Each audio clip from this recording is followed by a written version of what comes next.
10, 219, 219. Forward Progress, a Chicago Bears podcast with Dan Bernstein and Matt Abaticola on 312 Sports. We are back with you on Forward Progress. It feels like we just left. It feels like we were just talking about this Bears victory that we all saw coming. And that we all knew that you can give up 240 yards rushing and you can decide you're not really going to do anything with 4 turnovers, but you knew they were going to win. The Bears are 2-2 coming off the improbable 25-24 road win over the Las Vegas Raiders, and we've reached the bye week. We've reached all the time off, time for the self-scouting, time for some players to come back. We're going to talk about all of it today. Dan Bernstein and Matt Abaticola with you here on 312 Sports. Yeah, big win for the Bears. Certainly not the blueprints that you would lay out for future games. Certainly not what Ben Johnson wants. Lots to clean up still, but a win is a win. And we talked about this. 2 teams enter the blob. 1 team leaves with a win. 1 team with a loss. The Raiders had a chance to win, and the Bears came through and they make a big play. Instead of being on the wrong side of a dramatic finish, they were on the right side this year. And this isn't now. Did I hear Caleb Williams correct? It's his first road win. I think it's right. Wow.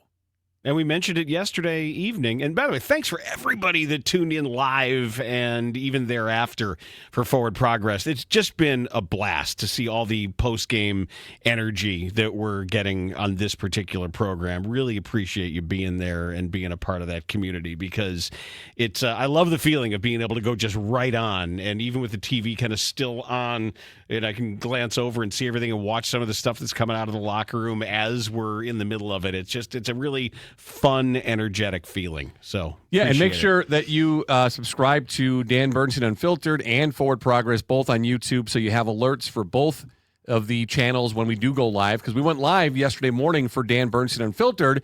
If you don't have notification, you didn't know that we were live. We just kind of threw one out there and had a little fun talking baseball, college football, a little NFL football as well.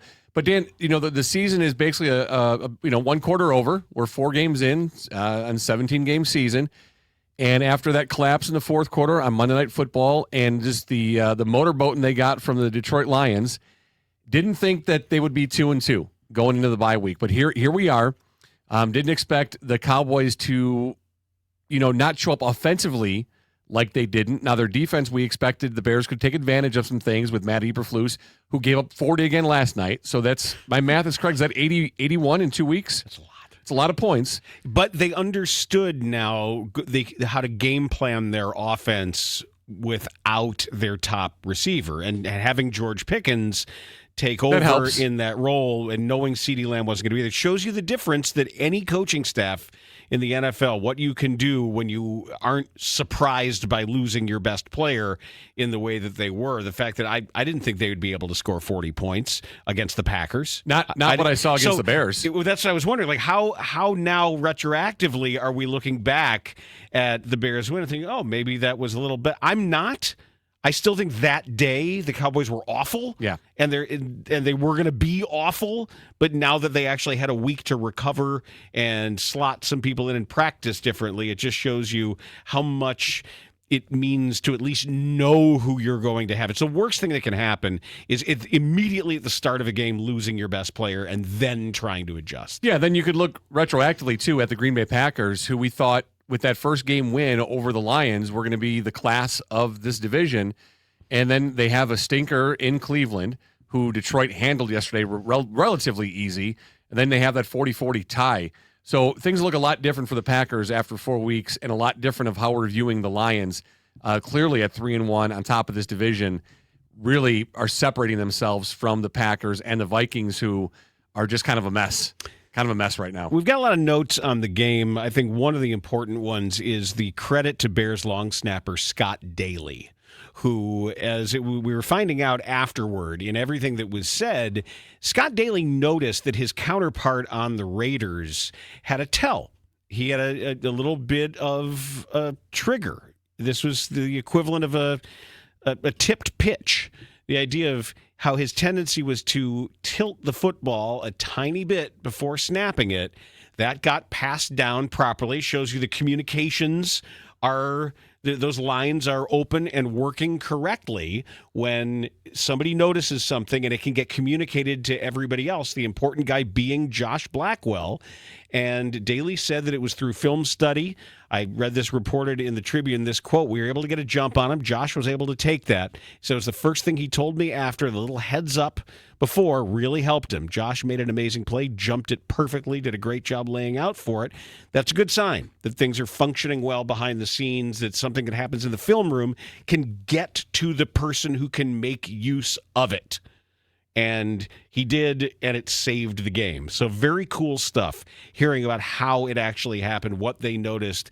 And in these games, when the tiniest things tend to matter for the biggest reasons, it was certainly one of them. Good job to all involved. There's one play I would like to highlight. We talked about it on the postgame show as well, and I want to make sure that it gets out there because I would like Ben Johnson to stop running this play, and it's the one that they ran in Minnesota when your guy, Van Ginkel, read that quick swing pass immediately, rushed right upfield, right past any defenders or any offensive players, and got his hand on that pass. It happened again last night in the first quarter, 3rd and 14. Ben Johnson takes his first time out, and this time it's Max Crosby sniffed out that play, real quick outlet pass that he just rushed upfield, got his left hand on it. One of those is going to get picked off and taken the other way. It was out of a timeout, too. Yes, out of a timeout. Yeah. That's the problem. That's the biggest issue of the whole thing. Like, there's something happening in that play where defenders know that it's coming. And they don't have to worry about anybody in front of them. Just get around them, get upfield, get your hands out. You're going to get your hand on that pass. Okay, well, then find a counter. Now, a smart team where that guy does it, he's out of position, hit something behind him. Counter it. Right, exactly. Or run at that open space. That too. Like, if he's going to just rush right upfield, straight upfield to go for a ball that's not there, run at that space, or move that guy around him to get in that open space. So take advantage of that aggressiveness for sure, but stop throwing that pass, please. It was the first time the Bears had won a game in which they allowed 240 or more yards rushing since November 11th of 1979. Considering that was in my childhood era of Bears fandom as a 10-year-old at the time, I remembered this as the Ricky Watts game. Oh. And because that was when, wait a second, hold on, we were starting to think that maybe this Ricky Watts was something. It was a huge deal to have somebody with a 100-yard receiving game back then. It was a huge deal for somebody to have It's a huge deal for us now. To 6 receptions in a game. Mike Phipps had one of his rare good games. He didn't have 50% completions because nobody did back then, but that was where Mike Phipps had 239 yards passing and 2 touchdowns, no interceptions, despite being sacked 5 times. Ricky Watts, 6 catches for 147 yards, a touchdown, a long of 68. Like that is a massive, historic Bears receiving performance up until that point. And hell, probably still on the list for maybe ever. But the rushing yards they allowed to the Rams that day, it was Wendell Tyler, who had taken over for Lawrence McCutcheon, who was coming off of a ghastly, gnarly knee injury. And he only had 1 attempt. That was really the end of the career for Lawrence McCutcheon, despite the fact that he was still on the team. Wendell Tyler had 129 yards. Their fullback, Cullen Bryant, was 66. Elvis Peacock rushed for 22. And their quarterback, Jeff Rutledge, also scrambled for 28 yards. And somehow, someway, thanks to the heroics of Ricky Watts, the Bears won on that day in 1979. What a great memory. Well, I remembered it. I remembered the Ricky Watts game. Yeah, that's funny. I heard you over there looking at at the screen. Yes, I heard you out loud talking about it. That game, and that was the game where Brian Bashnagel, despite 8 targets, only caught 2. So not only was that a first for the Bears, but a first from an amazing stat of giving up 24 points or more. The Bears were, 0-24, 0-25? They're off the schneid, yes. Now, yeah, that's it. It's because we mentioned it. We broke that jinx, and the Bears get a win after giving up more than 24 points, 24 or more. They still get the win, winning 25-24. So Caleb wasn't very good, but he made some passes when he needed to, and he made some plays. He was just good enough to get them downfield, to put them in a position to win this game. He had the 1 interception, which was an unbelievable play by Max Crosby. So, we'll give him that. So that's not, really all on Caleb. That wasn't like a great misread play and ill-timed throw. I will say the one that should have been picked was a way worse pass. Yes. The one he threw across his body to running right, throwing left to Komet. Yeah. And should have been picked and maybe returned for a touchdown. Possibly, but that should have been picked. We got lucky there, but he did enough to help his team win the game, where Geno Smith did a lot to allow the Bears to stay in this game. Despite starting 5 offensive possessions in Vegas territory, having 4 red zone opportunities, and I think only coming out with 1 touchdown. So they really just did not have a very good game, and it was a blob game that they won. And that's all you can ask, is to go out and win those games if you can, and they certainly found a way. We'll find out more today when Ben Johnson talks, but the Bears are scheduled, or were scheduled, to practice tomorrow and Wednesday before the collective bargaining mandated 4 days off. I don't know if that's going to change, but they were scheduled to hold practices tomorrow and Wednesday, and then off Thursday, Friday, Saturday, Sunday, back at it Monday? Correct. Okay. And if they want to give him an extra day in there, we'll find out. My guess is no. My guess is that with this team the way it is, and considering you got a new coach, new staff, that he's going to want every hour he's got and every opportunity in front of these guys he's got. But we shall see. Why don't we hear from that man, Ben Johnson, and find out what they said immediately after that surprising victory that came as dramatically as it did. Here were the opening remarks from Ben Johnson. Came out of that game pretty clean. There really was nobody of note that didn't finish the game. We're in good shape there. Man, I'm proud of our guys. They came through for us. We're building something special here, and I think they're feeling it. Just the belief they have in each other, the belief they have in this coaching staff. I thought it really shone through. This is a huge win for our team. Finding a way in the fourth quarter to come out on top. I just thought that was outstanding for us. So proud of our guys, proud of the locker room. I know it's an ugly game at times. I thought I'd give a lot of credit to the Raiders. They played their tails off, which we knew they would. Coach Carroll's such a good coach. And they have so many good players on their side that it was going to be a dogfight. And they were desperate for a win, and we were desperate for a win as well. And, it came down right to the wire, just like we thought it might. And so, like I said, that's a huge character win for our team, and I just love it for them. So he used the word ugly. Mm-hmm. I would also say improbable and unsustainable. So in his mind, what does it mean for his team? It's easy to get frustrated, but we don't panic.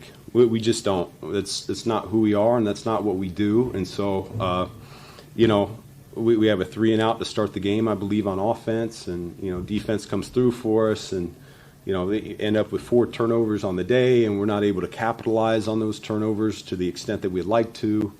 I could see where either side of the ball would get really frustrated. I could see where the defense would get frustrated with the offense, and the offense frustrated with ourselves. And, that didn't happen. Everybody stayed the course. No one panicked whatsoever. I thought we came in at halftime. We hit that reset button. That's what we talked about. Take a deep breath, and let's come out and play 30 minutes and find a way to win. I think the point being, as ugly and improbable as it was, he's saying that amid all that chaos, they now can have the actual muscle memory and memory of recovering from that and pulling out a win from something that was that strange. And that's a positive. And you can always remind guys, hey, remember what happened in Las Vegas? We're in this. Weird things happen in football games. It came down to Blackwell's fingertips. We're never out of it. So that is something on which to build. We also noted there's not one change at tackle. There were 2. Why, and what does it portend? Yeah, we knew going into the game that Ozzie was likely to get some snaps for us. He's a guy that just keeps getting better each and every week, and so we were just at the point where we weren't doing a whole lot on offense, and we felt like that might give us a little spark and ignite us a little bit on offense there. Interesting that it was about the offensive production and not what was happening because of Max Crosby and the defense. Yeah, how often does a right tackle provide a spark? Yeah. I don't know that I've ever heard that before. I've heard They weren't getting the job done, period. Right, it's almost always a skill position player, or so you Right. put a third down back, or you give a different running back a series. You have a different package of wide receivers. I think this is the first time I've ever heard a right tackle or an offensive line providing a spark. A spark. They're not sparky players generally. No. Yeah, I think he didn't want to say Braxton was bad and needed to come out. Right. That was a really polite way, nice way, kind way of the head coach not throwing his right tackle under the bus. For whatever reason, because we all saw it, so it doesn't matter. You can do it. I mean, it was a very different Max Crosby.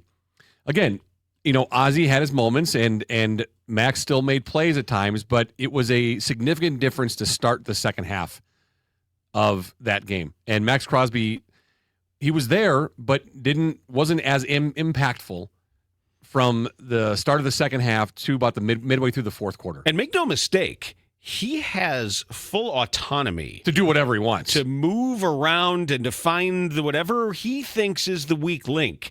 He is allowed to constantly be pushing and prodding and testing and say, maybe I'm going to loop around inside. It's hard to game plan for his level of randomness and sort of arbitrary deployment. Because he generally doesn't do the same thing on consecutive plays.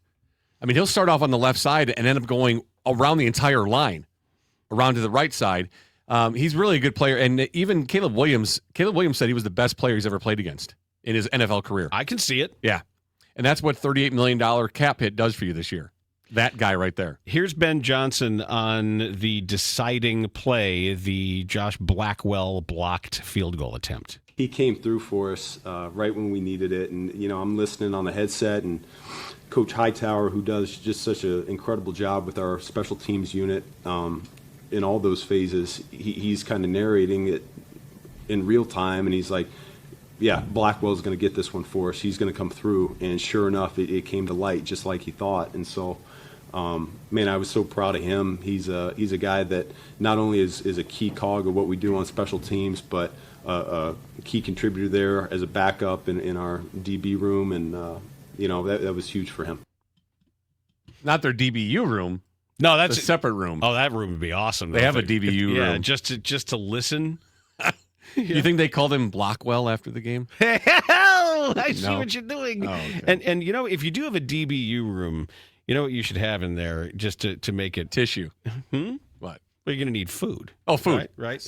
And speaking of which, here on Forward Progress, we would like to welcome a brand new sponsor to Forward Progress, but not a new friend, because you know that I've spoken in the past about Beer Church Brewing. They're in New Buffalo, Michigan. It's just over the border, just a quick trip from Chicagoland in Northwest Indiana. And I have been to their pizza making school. I had an absolute blast there, getting hands-on, learning about the wood fire kitchens and all this fabulous Neapolitan pizza that you can make there. And you learn everything. You learn about how to stretch the dough and stretch out the glutens and top it with all their legendary ingredients. Personally, I'm a bit of a purist. I made a pizza margarita with the fresh mozzarella and the tomato and the fresh basil leaves. And you're going to want to try everything. And I have, because when I visited Beer Church, John just started filling up a table with everything that was coming out of the kitchen. All of their beers are wonderful, and they have fun with it. There's all kinds of tasting stuff and flights that you can do. But you can do a party there, your own party. Put together a group of friends, 10 or more. Could be coworkers, could be your friends, maybe your fantasy football team. You want to all come out because there's big screen TVs all over their heated outdoor bar area. It is a great place to just come and graze and hang. You can add a craft beer, wine, or cocktail package. You can pair all the pizza with their small batch brews that you're not going to find anywhere else. You can do it for lunch or dinner. It's private. It's exclusive. It's the ultimate party upgrade. But even if you just want to go hang out, I drove by a couple times when I was up there this summer. Every time I have driven by Beer Church, packed. Absolutely packed, just because it's such a fabulous place to be and just such a great facility. It is an actual church. It was a church. So when you're in New Buffalo, you cannot miss it. And I mean that literally and figuratively. It is Beer Church Brewing. You can check them out at beerchurchbrewing.com to let the pizza party begin. Beer Church in beautiful New Buffalo, Michigan.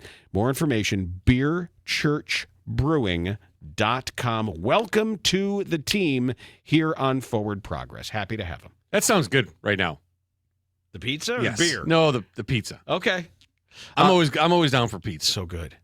It's so good. And I'm telling you, I know you're just fresh back from Italy and had wonderful pizza there. I will put theirs up. And Really? I've had pizza in Italy too. I will put theirs up against it. Okay. And I'm telling you, it is that good.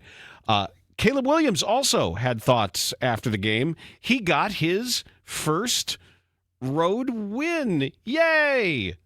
It comes down to execution as a team on all sides of the ball.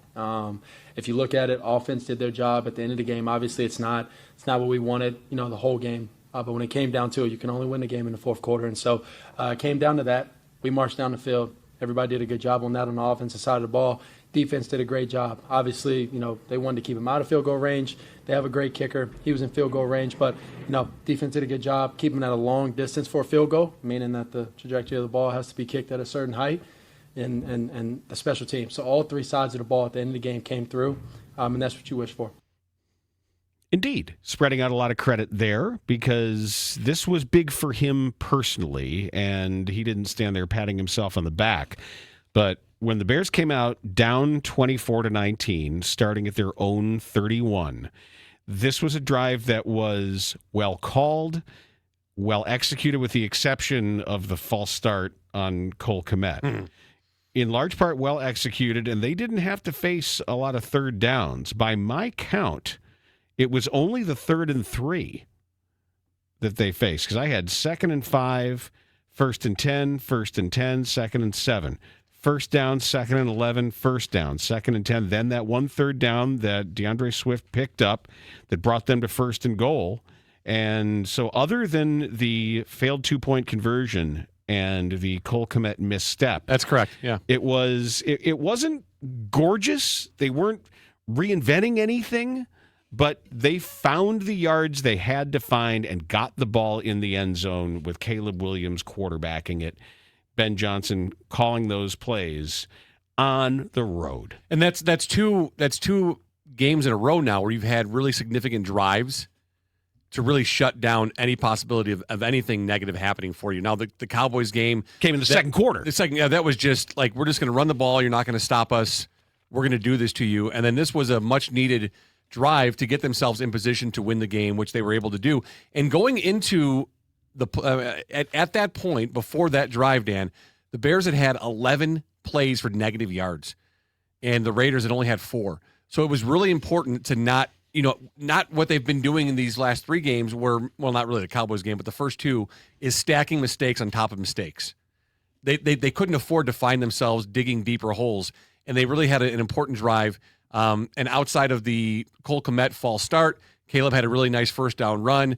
They really did a lot of positive things to get themselves in position to win. So this was really important for Caleb Williams building off this win. We're down. It's all 11 of us on the field, and we got to go do a job. And so I think just the belief, the trust, the hard work that we put in, those are the moments that you wish for. Those are moments that you dream about. And so being able to have those moments and come through is important for, one, the confidence, especially, like I said, in the moment where, it's not a favorite position. You're away, you're down, and you got to go win the game. So it's a confidence builder, it's a culture builder for us. And, especially the type of game we had, a grimy game, like you said, and being able to come together in the end, it builds a lot of confidence for us. And obviously we have things that we have to find ways to get better, get the run game going, get early completions, fast completions, and then obviously when we get our shots, take them. But I think we're creating something special here, and we got to keep going. Something that we got to keep building on. But it's a tough team, tough opponent over there, tough defense, and they got some really good players over there. And so being able to come together and find a way to come out victorious is, like I said, I think it's a big win for us, especially my first one on the road. A confidence builder, a culture builder. Yep. He took that a little step further there because it gives you a tent pole win. It gives you something early to say we did this together, and it doesn't have to be gorgeous. That they were able to get on the plane and come home into the break, feeling better about themselves than we thought they were going to be. Yeah, and there are going to be games like this that are ugly, and you want to come out on the positive side, which they did, so that's good. They're 2-2 now after 4 games, going to the bye with some time off. But that culture comment comes from Ben Johnson.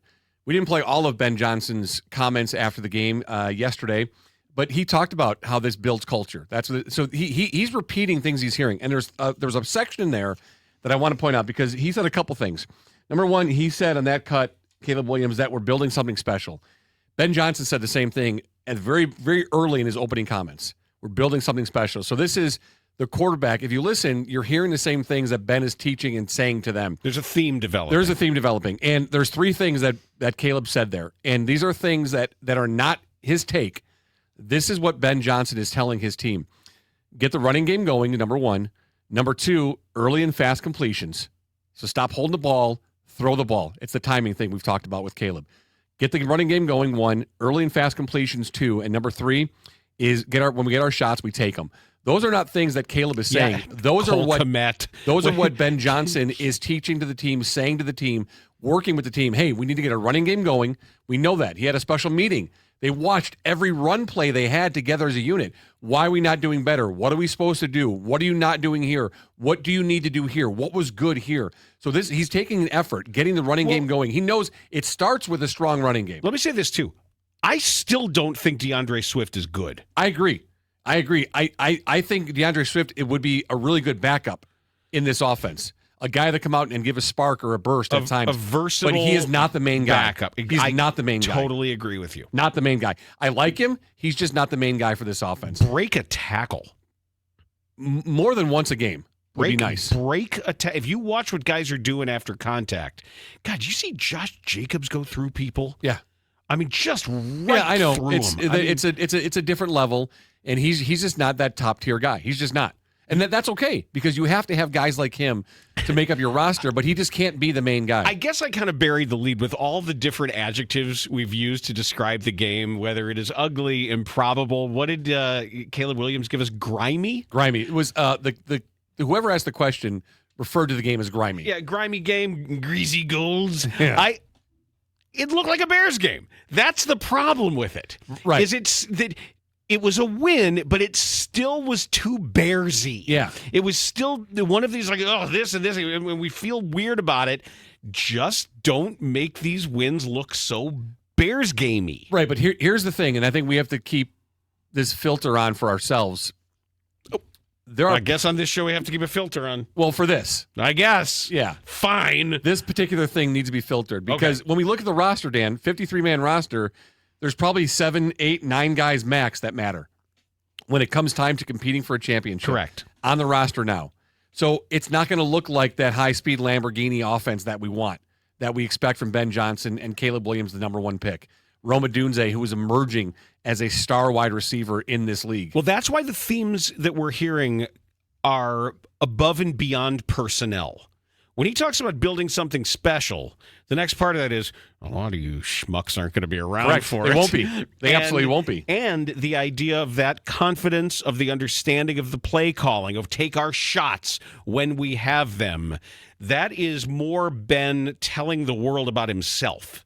That's more, when he says we take our shots, that's the royal we. Yeah. That's the royal we from this coach. That is, look, this is how I call games. I'm going to have these trick plays in. I'm going to understand when we want to run tempo to keep personnel on the field that's going to allow me to call something that I had in just for this game. That he says we, but there isn't enough we that's going to matter when it matters. Correct. So get the running game going is 1, 2, early and fast completions, and 3, get our shots, we take them. And then we saw that demonstrated in the Cowboys game.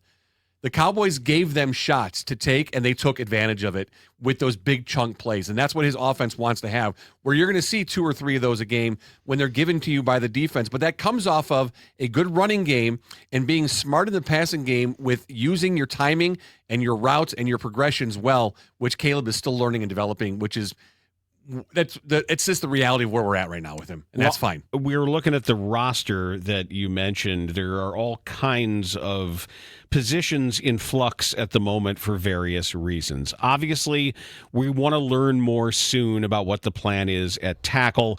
Darnell Wright is going to be, everybody's got 2 weeks to heal up from their immediate injuries. So Wright is among those. And then they'll have to decide, is it going to be Benedict at left tackle? I don't know how you go back to Braxton Jones now. I don't think you can. I don't think they will. And then it'll be Wright at right tackle. We don't know if Trapillo is going to be the next guy at either position. If Jones is going to be inactive, we're going to hear more, and more questions will be asked about that. Grady Jarrett gets to come back from his knee, and here we go with the Colston Loveland experience that he spent most of training camp recovering from a previous major injury, and now what they thought was a minor injury was enough to keep him out of a game. Yep. So there are those that warn that the Loveland experience involves a lot of injuries, so we're going to sort of put a flag on that one and see. Cairo Santos hurt his quad, and he said he could have kicked if need be. Something tightened up or something felt weird. Torrey Taylor was handling some kickoff duties, so he's got 2 weeks to get that figured out. And Ben Johnson did say he was fine. He was okay, good to go. Okay. Now, he was also called Corey in the broadcast one time. Corey Santos? First quarter.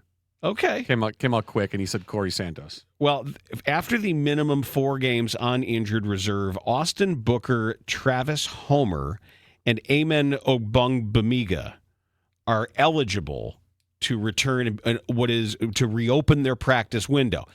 Austin Booker, yes. They don't have to be. They can wait another game on this, but they can. They are now eligible to begin practicing once again. So that's right around what they said the timing would be for each one. Austin Booker, who had a spectacular preseason, would be great, and who also has a particular single skill that you would think would matter for them, considering how few sacks the Bears have gotten. Sure, the sooner we can see him, and maybe it would be between Booker and Dominique Robinson, I would imagine, for the active spot. We'll find out because Shamar Turner saw his first action. Yeah, and we talk about Montez Sweat as well. I think there was one play early on, maybe even talk about Montez Sweat. The interception. I think he might have impacted the release. Maybe I wanted to see it and it really wasn't there. But again, just another game where you don't see a whole lot of impact that you want to see. And as if there is attention paid to him, make it matter. That's where Dayo Odengbo, who did have a solid play early on, where I had him on the Geno Smith no gain on 3rd and 1 right before the 4th and 1 fumble, that it was Odengbo crashing in from the right side. But if you are going to give me the fact that Sweat has not been effective because of all the attention paid to him, that means everybody else win your matchups. But we know that's not the case, though, because we talked to Courtney Cronin. Through 3 games, he had been double-teamed 6 times. Also, in the run game, if the Bears linemen keep staying blocked, this is going to be a problem because they're getting gashed. They're not getting off their blocks. It is down to the simplest aspects of football. As much as Dennis Allen wants them to physically defeat blocks, they're not doing it. Mm-hmm. I don't know if it's hands, I don't know if it's pad level, some combination of balance and everything else. But beat the guy in front of you. Throw him to one side or another. Push him backward. Find that ball carrier. Secure the tackle, and everybody else rally up to the ball. If the run stopping doesn't improve, nothing's going to improve. You're not going to win games consistently without an ability to stop the run, let alone getting trampled. And the Bears got trampled, but they were able to stay in the game because of 4 turnovers. 4 they forced. And it's great. And then you got to ask people, why didn't it matter more? It's got to be converted. I think we have a Ben Johnson cut on the turnovers. Yeah. that he actually addressed that directly. And you got, as much as you're happy that you got him, they've got to matter more. We were going to need to get some turnovers on the road here to get our first road win, and those guys came through. Byard came through with 2 of them. I thought Tyreek had one of the more athletic plays I've seen. The way he bounced up after that, I thought that was incredible. And then, that we don't win that game without those turnovers. Just the way that they were able to move the ball, and then like I said, had we been able on offense to capitalize on that a little bit more, it wouldn't have come down to the wire like that. But 1 for 4 in the red zone for us on offense, it's not gonna win you a whole lot of games. Okay, good, acknowledged. Yeah, I also want to say too about the run game. If that doesn't defending the run doesn't clean up here moving forward, you're not going to be able to do much more successfully on defense. But their penalties too. It's still too much. It's too much false starts, illegal shifts. I mean, you had I think it was Rome. Rome started running forward before the ball. I mean, like those are simple things that you clean up really easy. Cole Kmet had 2. It's got to stop. 8 for 60 yesterday in penalties. It has to stop. The offense is not clicking well enough, is not playing well enough. They're not very efficient to overcome all those mistakes all the time. And again, as we talked about stacking mistakes on top of each other, they've got to stop. It's got to get cleaner. It has to. I also want to mention one other thing that I didn't. I was looking at my notes here, the important return that they're going to be getting after the bye. We presume Kyler Gordon will be ready to go. He did, hope so. Did practice last week, was limited. They held him out one more, but that's going to be a huge weapon for Dennis Allen, who singled out Kyler Gordon when he took the job. In Dennis Allen's first press conference, remember that he mentioned him as one of the reasons he was excited, because in his defenses, he usually has a multifaceted defensive back who he can move around to do different things. He can put him at slot. He can put him on the boundary. There are places where he can even rotate to safety and rush the passer because of his multifaceted skill set. Yeah, and I do want to point out Tyreek Stevenson had himself another follow-up great game with that unbelievable interception. He recovers the fumble as well early in the game. So another really nice game for Tyreek Stevenson going into the bye week, and again, creating his own narrative for that Washington Commanders game coming up in a couple weeks. Forward Progress is brought to you by Church Brewing, New Buffalo's brewery-pizzeria in a historic church. Wood-fired Neapolitan pizza, small batch craft beer, brunch every day. Visit beerchurchbrewing.com. And that has been another episode of Forward Progress. It's our Bears-focused podcast. Make sure you subscribe to Forward Progress as well as Dan Bernstein Unfiltered.